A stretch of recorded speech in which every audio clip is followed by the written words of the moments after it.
리걸마인드 연구소입니다. 대법원장 후보에 대한 인사청문회가 끝났고 이제 청문회 보고서 채택을 남겨두고 있습니다. 문재인 대통령은 대법원장 후보로 김명수 판사를 지명했지요. 김명수 판사는 특이하게도 현재 대법원 판사가 아니고 그런 상태에서 지명이 되어서 사람들을 관심을 많이 끌었습니다. 특이한 케이스이기도 하고 또 문재인 대통령이 그가 아주 우수한 대법원장 후보감이라고 생각을 했기에 대법원 판사가 아닌 이례적인 지명을 한 것이 아닌가 그렇게 생각할 수 있겠죠. 그런데 김명수 판사는 일반 법관들하고는 조금 다르게 학구적인 인물이라고 알려져 있습니다. 그러니까 법관들은 저마다 자신들의 전문 분야에 맞춰서 학문적 활동을 하기도 하고 그런데 그러한 숫자가 많지는 않죠. 왜냐하면 법관의 업무가 워낙 과중하고 그래서 별도로 이러한 연구 활동을 한다든지 그렇게까지 하는 것은 대단히 에너지가 넘치는 활력이 넘치는 그런 사람들에게 국한되는 일로 알려져 있습니다. 가장 먼저 김명수 판사는 우리법연구회 회장을 맡았었죠. 우리법연구회는 자타가 공인하는 진보 성향의 판사들이 모여서 했던 그러한 스터디 그룹 비슷한 그러한 것입니다. 우리법연구회에서는 여러 가지 정치적 사안 그리고 국민들 사이에 좀 이견이 많은 그러한 테마를 가지고 연구를 하고 자신들의 주장을 내놓고 그렇게 했었죠. 그런데 우리법연구회에서 관심을 가졌던 진보적인 어떤 사회 이슈 그것은 지금도 크게 바뀌지 않았습니다. 아마도 그들이 관심을 가지고 있는 그러한 사회적인 일들 그러한 것이 기술이라든지 혹은 다른 진보나 다른 발전만큼 빠른 속도로 바뀌어 가면서 그들의 관심사가 바뀌지 않는 것이 아닌가. 그러니까 어느 정도 과거에 머물러 있는 것이 아닌가 하는 생각을 하게 됩니다.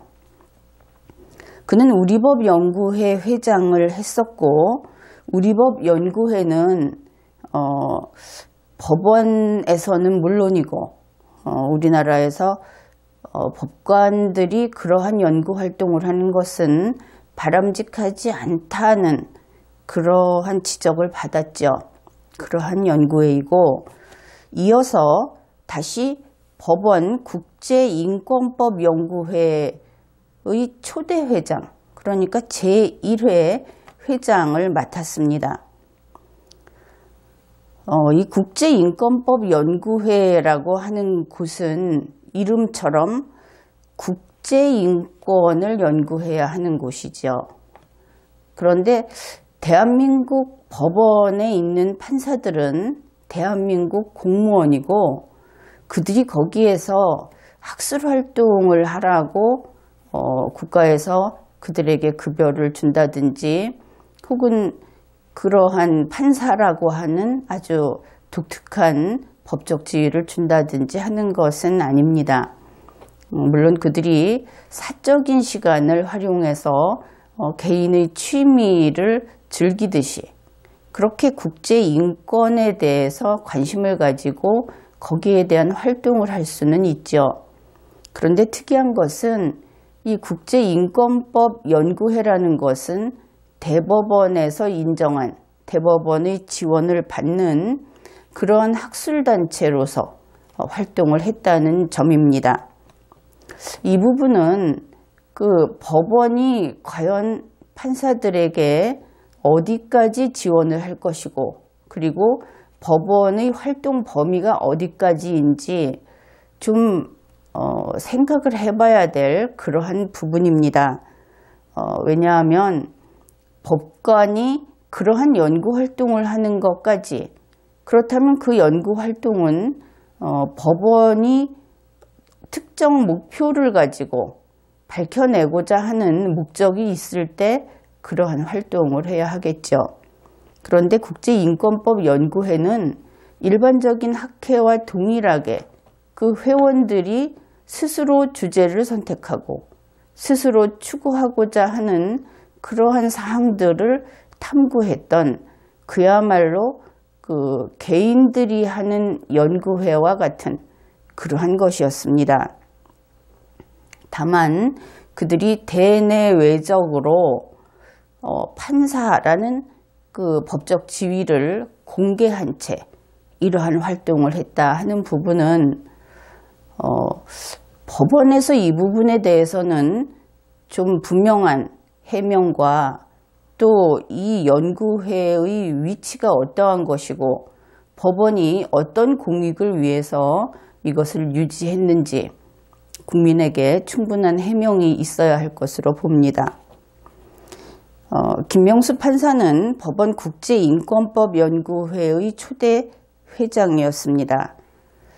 그런데 이 국제인권법 연구회는 그동안에 그 저변에서, 그러니까 공직사회가 아니라 그 법원 밖에서 여러 가지 그 활동을 하였습니다. 어떻게 보면 일반 시민단체 같은 그런 활동도 하였고, 그래서 그동안에 해놓은 일들이 많고, 또 세미나라든지 학술대회라든지 이런 활동을 통해서 그들이 탐구한 자료들을 많이 내놓았죠. 그런데 이 국제인권법 연구회가 다시 우리 국민들의 주목을 받게 된 것은 2017년에 이르러서입니다. 2017년 초에 그 전국 법관 대표회의라는 것이 개최되기에 이르르고, 또 이제 그 이유는 법원 내 소위 법원 블랙리스트라고 하는 것이 존재한다. 이런 이야기가 나오면서부터입니다. 그 법원 블랙리스트 의혹이 있고 그것을 있다고 해서 다투었고, 또 법원 행정처에서 대법원장이 거기에 대한 응분의 조처를 했죠. 그런데 이 국제인권법 연구회 소속 판사들, 그런 일부 판사들이 거기에 납득할 수 없다.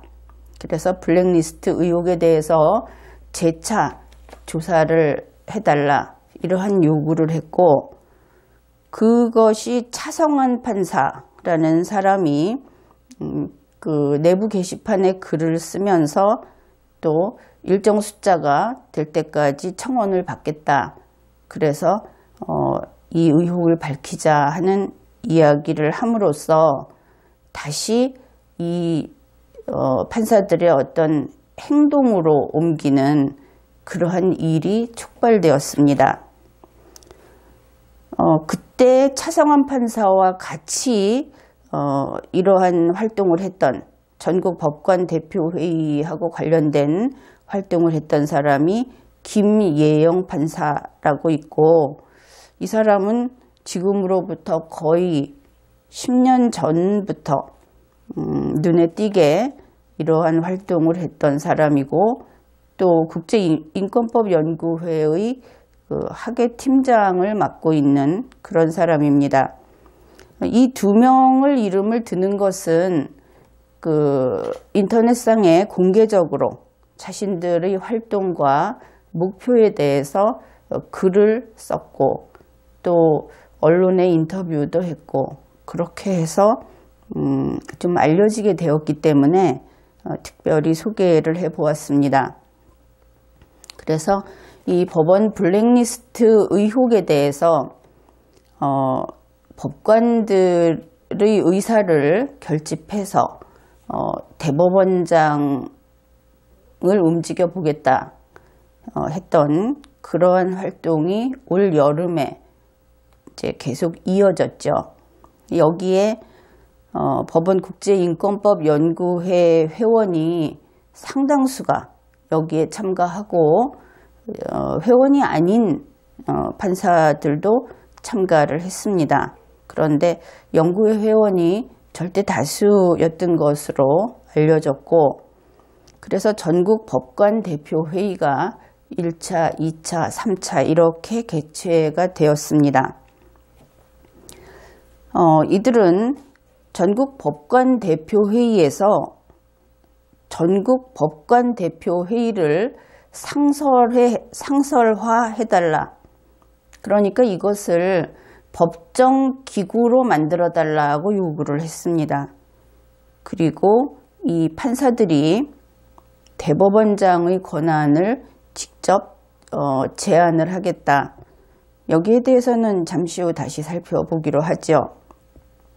그리고 간단히 말해서 제도개선위원회 같은 것을 설치하고 그래서 가장 먼저 할 것은 법원의 블랙리스트 의혹을 재조사하고 그리고 여름이 되면서는 양승태 대법원장이 사임해야 된다는 요구까지 했습니다. 그리고 법원 행정처의 업무를 이러한 판사회의, 법관대표회의에서 관여를 하겠다. 그래서 이러한 내용이 현재 국회에서 진행되고 있는 헌법 개정 작업에 이미 반영이 되어 있습니다.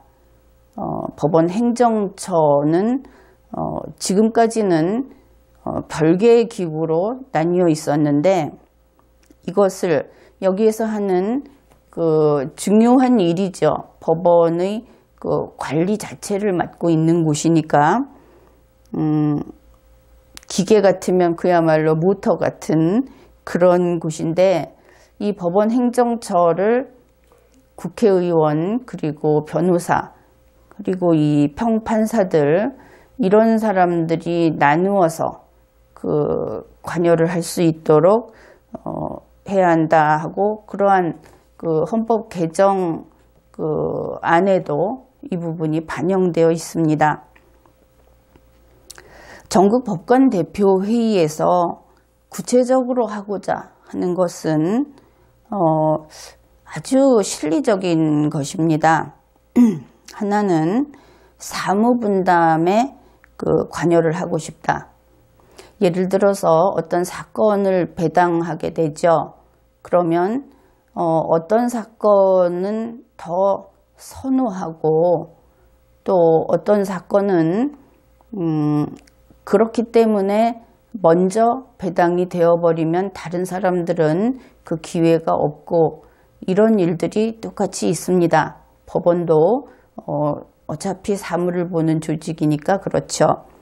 그런데 그 중에서 영장을 담당하는 판사가 누가 될 것인지 또 뇌물 사건은 누가 담당할 것인지 하는 것들을 지금까지는 법원 행정처에서 결정을 했는데 전국 법관 대표회의에서 이것을 결정하는 데 관여를 하겠다.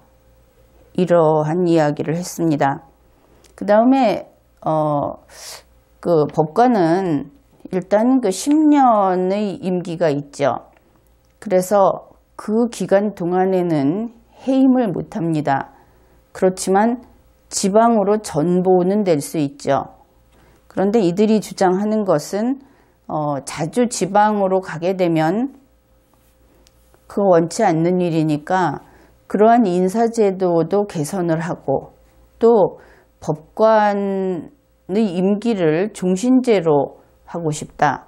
이런 이야기도 하고 그 다음에 현재 법원장을 대법원장이 임명을 하는데 그것을 직접 그 판사들이 선거를 하든지 아니면 돌아가면서 순번제로 하자. 이런 이야기도 했습니다. 또한 현재는 지방법원과 고등법원이 그 법원이 나뉘어 있죠. 그런데 이것을 나누지 말자. 또 이런 것들, 이상의 것들을 다 다룰 제도개선위원회를 설치하자. 거기에도 역시 법관들이 들어가서 개입을 하겠다. 그렇게 해서 이 제도개선위원회가 자문기관으로서 결국은 대법원장의 권한을 제한하겠다. 이렇게 요구를 했습니다. 그러면서 자신들이 대법원장의 권한을 제한하는 것은 국회나 정부가 그것을 통제하게 되면 사법권의 독립이 침해될 수 있으므로 자신들이 하게 되면 수평적인 통제이기 때문에 바람직하지 않겠느냐. 또 이러한 그 타당성을 강변하기도 했습니다. 그러나 이들의 주장을 다시 살펴보았을 때 만일 정부와 국회가 법원을 통제를 한다면 서로 주고받는 식으로 상호 통제를 하게 되면 문제는 없습니다. 어차피 상권 분립이라고 하는 것이 견제와 균형이라는 원리로 이루어져 있기 때문에 만일 사법부가 이와 같이 평판사가 대법원의 권한을 평판사가 직접 법원 운영에 대해서까지 관여하겠다고 한다면 결국은 법원도 이제 공개된 마당에 나와서 정부가 그 국회에 인사청문회를 받고 예산심의도 받고 또 국회에 대해서도 정부도 견제를 하듯이 사법부도 똑같이 인사청문회도 받고 여러 가지 그러한 감시도 받고 이렇게 하면은 될 것입니다. 그리고 이들이 그 법원장을 그 순번제로 하든지 선거를 하겠다. 그렇게 이야기를 하는데 지금 문제가 이 전국 법관 대표회의가 국제인권법연구회를 주축으로 구성이 되었습니다. 그러다 보면 이 통제라는 것이 사실은 좀 한쪽 색깔이 짙은 통제가 이루어지겠죠. 그러면 다른 쪽의 통제에는 또 부족하지 않겠습니까? 그래서 그럴 경우에는 국민이 직접 맡아서 이들을 선출을 한다든지 아니면은 심사를 한다든지 하는 방법도 있겠죠. 어떻든 현행법 하에서 법원의 국제인권법연구회가 주축이 된 전국 법관 대표회의는 그들이 앞에 소개한 바와 같은 그런 요구를 하는 것은 결과적으로 헌법이 규정한 법관의 본연의 임무, 즉 심판 이외의 사항에 대한 것이죠. 이것은 분명하죠. 심판 이외의 사항, 법원의 운영, 법원의 살림살이, 법원이 돈을 쓰는 문제, 그 안에서 어떤 보직을 받는 문제, 이런 것들입니다. 그런데 법관이 이것에 관여를 하겠다 하는 것은 또 앞에서 이야기했듯이 뇌물 사건은 특별히 다르게 보고 또 국제인권법연구회에서 관심을 갖고 있는 그러한 우리나라의 여러 가지 좀 정치색이 강한 그런 이슈들, 이런 것에 대해서 강한 목소리를 내는 것은 그들이 아무리 후하게 보더라도 정치 활동을 하고 있다. 이제 사법정부도 정부이기 때문에 정치적인 면에 눈을 뜨는 것인가 하는 생각을 하게 됩니다. 그래서 이제 사실 그동안 좀 걱정을 했던 것이 대법원장이나 대법관이 그 대통령에게 임명장을 받고 하는 그런 모습을 보면서 사법권의 독립이 불완전하다. 어떻게 사법권을 독립시켜 줄 것인가 하는 고민을 했었습니다. 그런데 지금 사법부에서 판결을 할 때 헌법에 근거해서 판결한다는 것을 완전히 생략하고 있죠. 그리고 헌법재판소한테 어느 정도 이 법 해석에 대한 권능을 빼앗기고 있는 상태입니다. 그런데 이 심판 자체에 있어서 자신들의 그 독립을 할 생각보다는 돈이라든지 지위라든지 여러 가지 그 심판 이외의 실질적인 살림살이에 있어서 우리 목소리를 이제 내야 하겠다고 나온다면 그쪽에 관심이 있구나 이렇게 생각을 할 수밖에 없죠.